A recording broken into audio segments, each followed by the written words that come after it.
있는 12지파에게 이 편지를 쓴다라고 이야기합니다. 흩어져 있는 12지파, 광야를 살고 있는 백성들에게 이 편지를 쓴다는 것입니다. 하나님께서 우리를 죄와 죽음에 노예되었던 애굽에서 건져내셨습니다. 우리는 모세의 손을 잡고 출애굽한 백성들입니다. 더 이상 죄와 마귀의 노예가 아닌 출애굽한 백성들입니다. 그런데 우리는 아직 하나님께서 약속하신 가나안 땅에 들어가지 못한 흩어져 있는 12지파입니다. 우리는 현재 광야를 걷고 있습니다. 하나님은 신명기 8장에서 왜 하나님이 사랑하는 백성들을 광야에 두시는지에 대해서 말씀하셨습니다. 내가 너희를 시험하기 위하여 광야에 두었다라고 말씀하십니다. 광야, 우리가 살아가는 이 땅의 삶 속에서는 날마다 시험을 만나는 장소입니다. 크건 작건 여러 가지 시험을 만나는 곳이 우리의 이 땅에서의 삶이다라고 말하는 것입니다. 이렇게 거센 바람처럼 우리의 삶에 어려움과 시험이 닥쳐오게 될 때에 어떤 일이 일어난다라고 야고보가 이야기했습니까? 내 마음이 파도처럼 출렁이는 것을 보게 됩니다. 나는 하나님을 사랑하는 사람인 줄 알았는데 내 삶에 시험이 임하자 내 마음이 하나님께 한 발, 세상에 한 발 걸친 둘로 나뉘어진 바다 물결 같은 마음이구나라는 것을 깨달아 알게 됩니다. 내 마음에 하나님이 생명의 씨앗, 믿음의 씨앗을 심겨 주셨음에도 불구하고 내 안에 욕심의 씨앗이 함께 꿈틀거리며 자라고 있구나라는 것을 깨달아 알게 됩니다. 욕심의 씨앗은 호시탐탐 기회를 노리며 내 안에 가시덤불이 무성하게 자라게 만듭니다. 이 세상은 죄와 마귀의 세력 아래 놓여있는 이 세상은 애쓰지 않아도 가시덤불이 무성해지는 이 세상입니다. 믿음의 씨앗과 욕심의 씨앗이 서로 싹을 틔우려 서로 경쟁하고 다투고 있는 시험 속에 우리가 살아가는데 이 경쟁 속에 우리가 어떻게 믿음의 씨앗을 싹 틔울 수가 있겠습니까? 야고보는 단 하나밖에 없다. 길은 하나밖에 없다라고 이야기합니다.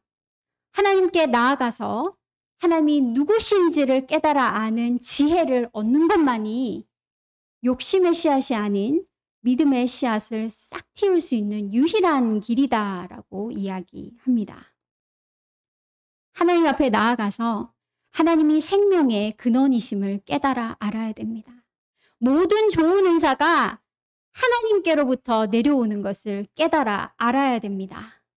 내가 이 땅을 살아가고 든든하게 살 수 있는 것이 돈이 아니라 하나님의 입에서 나오는 말씀으로 내가 산다는 것을 깨달아 아는 지혜를 얻어야 됩니다. 그럴 때 우리가 어떻게 할 수 있습니까?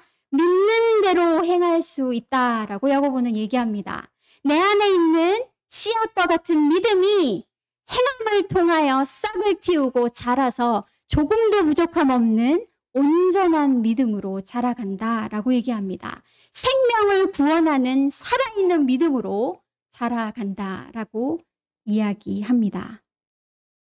야고보는 경고합니다. 이 땅에 나의 곳간에 쌓아둔 재물은 나의 살을 먹는 독과 같다라고 경고합니다. 나도 알지 못하는 사이에 나의 살을 야금야금 먹어 온몸을 불태워버리는 독과 같다라고 경고합니다.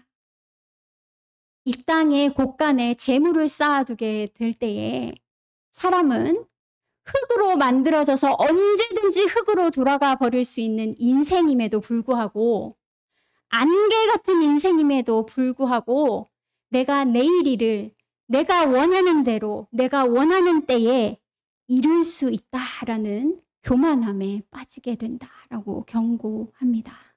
내가 하나님이 될 수 있다라는 교만에 빠지게 될 수 있음을 경고합니다. 야고보는 하나님 아버지는 우리를 때로는 쏟아지는 소나기와 같은 은혜를 내리시는 우기로, 때로는 비 한 방울 내리지 않는 건기와 같은 메마른 땅으로 이끌어 가시는 아버지이시다라고 말합니다. 우리는 이 광야와 같은 시간을 걸으면서 내가 원하는 앞으로의 삶을 이룰 수 있다라는 교만을 내려놓고 이른 비와 늦은 비를 기다리며 하나님의 인도하심을 따라 걸어가는 겸손한 자가 되어야 된다라고 이야기합니다. 광야를 걸으며 하나님이 주시는 은혜를 기다리며 우리는 우리 안에 있는 믿음의 씨앗을 소중하게 키워야 한다라고 이야기합니다. 씨앗이 그대로 남아있으면 하나의 생명도 맺을 수 없는 죽은 것과 같은 믿음이 됩니다.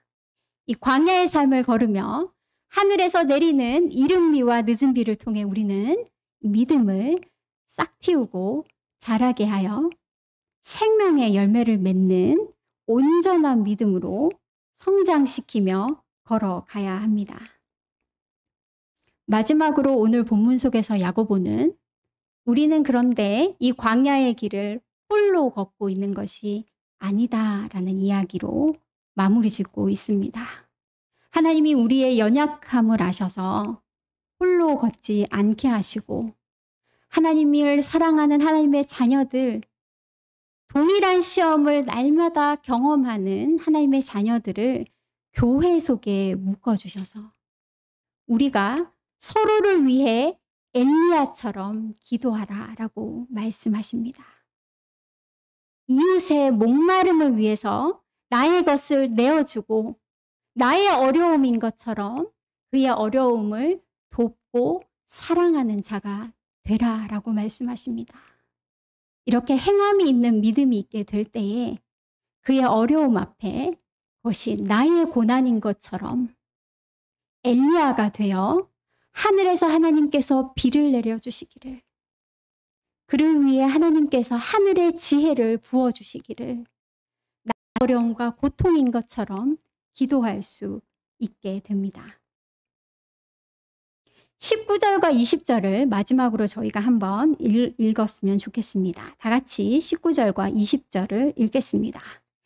내 형제들아, 너희 중에 미혹되어 진리를 떠난 자를 누가 돌아서게 하면 너희가 알 것은 죄인을 미혹된 길에서 돌아서게 하는 자가 그의 영혼을 사망에서 구원할 것이며 허다한 죄를 덮을 것임이라.